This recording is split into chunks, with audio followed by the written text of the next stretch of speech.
Welcome back to another episode of What's Going On in the World. I am your host, Tommy J. Houseman. It is Wednesday, July 3rd, 2024, as we prepare for the 4-day weekend for July 4th to celebrate Independence Day. So, let's start off with local news. What's going on in Evansville? A significant development involves a wrongful death lawsuit against the Evansville Police Department being dismissed. This lawsuit was connected to a 2019 incident where a man died in police custody after confrontation. Preparations for the 4th of July celebrations are underway with the Fireworks on the Ohio event scheduled for July 4th. This event will feature various activities, food trucks, and fireworks display along Riverside Drive, promising a festive atmosphere for attendees. The Evansville Museum of Arts and History and Science is set to exhibit several works by Pablo Picasso, including Seated Woman in a Red Hat, as part of its ongoing renovations. On a more concerning note, Kentucky State Police have charged a man connected with an illegal drug operation discovered at a home where an 8-month-old was reported missing. Now I'm going to go to Facebook. So what's going on in the world of Facebook in the comments? So according to Evansville Watch, customer trouble at 990 South Greener Road, Hacienda. Caller says a female is inside the business cussing and yelling at employees. EPD en route. This was 1 hour ago, so it is now 1:45 as I'm speaking to you. And so that was about 12:45. So what do people have to say about this? Oh, look, now we have that cool AI thing, or that hateful AI thing, however you want to look at it. AI says, commenters joke about the incident, suggesting the woman's outburst might be related to a lack of chips and salsa, a desire for more drinks, or disappointment with her food. One commenter quips that a bowl of ranch dressing could calm her down. So one commenter says, those margaritas snuck up on her. Can't wait to hear about this when I get to work. I'm assuming that's somebody that works there. And then I guess the AI really summed up the comments for that one. So this is going to be my first dive into what's going on in the comments. And that was pretty light. And I think that's probably a good thing for the first go around. So let's go on to what's going on in the world. So political unrest and conflicts. In Kenya, there have been recent scandals involving government funds and protests against the administration. In Israel, tensions are high as cross-border fire with Hezbollah intensifies, raising fears of an all-out war. Natural disasters. Hurricane Beryl has caused significant destruction as it moves through the Caribbean, leading to widespread damage in Liberia. Heavy rains have resulted in flooding, prompting the Coast Guard to carry out rescue operations in affected communities. Economic and legal developments. Germany has legalized cannabis clubs. Although navigating the regulatory environment, it remains complex. Liberia is celebrating the 10th anniversary of its revenue authority, highlighting significant progress in tax collection. Sports and events. The Euro 2024 football tournament is ongoing in Germany, with sustainability being the key focus. However, controversy has arisen over a Turkish player's goal celebration linked to a far-right group, prompting an investigation by the UEFA. Positive news in the world. There are inspiring stories as well, such as increased turtle nesting in Thailand and Florida due to tourism restrictions and various grassroots spots and initiatives gaining traction. So let's see here. The Thailand and Florida, they restricted tourism, and there are more turtle nesting.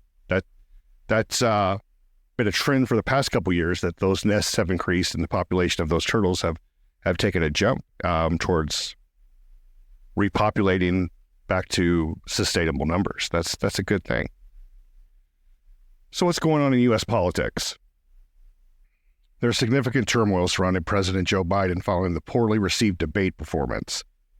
Democratic Representative Lloyd Doggett had publicly called for Biden to step aside, citing concerns about his ability to effectively defend his accomplishments and lead the party into the 2024 election.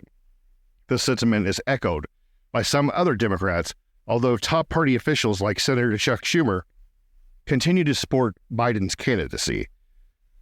So everybody saw the debates, and if you haven't, you saw clips of it that are probably skewed to the left or to the right, either way. Biden did a bad job, but Trump did nothing but lie. And Trump is a horrible person. So there's that. He's a criminal, 34 felony convictions. And he's also been held liable for sexual assault. So, it's really hard to say, oh, our old president had 90 minutes of a bad debate, so let's replace him. Because the guy that's been held liable for sexual assault and been found guilty of 34 felonies and is might win, which doesn't any sense to me at all, but that's where we are. On TikTok today, lots of high political talking heads are discussing the possibility of Kamala Harris taking the reins as president or as the candidate for the 2024 elections. A Fox News poll puts her in the margin of error for her being behind Trump. So right there at the 2%. So there's lots of discussion going on. But I have to say that President Biden has one of the most successful first terms in U.S. history. And he has really turned our country around. I mean, the CHIPS Act alone is just such a wonderful accomplishment. The things that he's done for unions, all the different our foreign policy. I mean, we've really turned the country around from COVID, and he is owed all that success. Unemployment is around 4%, and I know that people aren't getting paid what they're worth, but that's a whole different story. That's a whole different story about what people are getting paid. But the economy, people keep saying the economy is doing poorly, but that's just not the case. Yeah, I mean, I just traveled across the country recently. There are houses and businesses being built everywhere. People are traveling. People are buying things. People are going to movies. People are going out to eat. People are doing all the things that you would expect United States citizens to do. So I don't see this bad economy, and I don't see the crime either. Crime is actually down. Across the board, crime is down. So here we are. We're in this situation where we've had a president do a really good job for 4 years, and we're arguing whether or not he can beat a criminal in an election. So that's U.S. politics. Additionally, the Trump campaign has faced its own challenges, including a shortfall in fundraising compared to Biden's campaign in June. Trump also blocked anti-abortion activists from the Republican National Committee Platform Committee, which has caused some controversy with his base. Meanwhile, the Supreme Court has declined to take up new cases on gun rights, maintaining the status quo on the Second Amendment issues. This decision comes amidst broader debates about the court's recent rulings, including one that grants broad immunity to presidents from criminal prosecution for actions taken while in office. So, ladies and gentlemen, our 6 conservative justices have overstepped their reach, and there is a call by AOC and others to impeach one, 2, or some, or all of them, which I think is totally appropriate. When we're talking about the Supreme Court, we have a few options. Impeachment is one of them. Of course, we have to have a majority and then a 1/3 vote to get them out through an impeachment. The other one, of course, they retire, which hopefully they're not going to retire while Joe Biden is president. That's just not going to happen. And then the other option is to stack the court and to appoint more justices. That's not going to happen right now. So our only option really to get these judges out, because they're not following the rule of law, they're not following precedent, they're doing whatever it is they feel they should do, which is also they lied to Congress because they said they believe in precedent, which apparently they do not, because they keep overturning things that are set law. So the only thing that we can do is vote.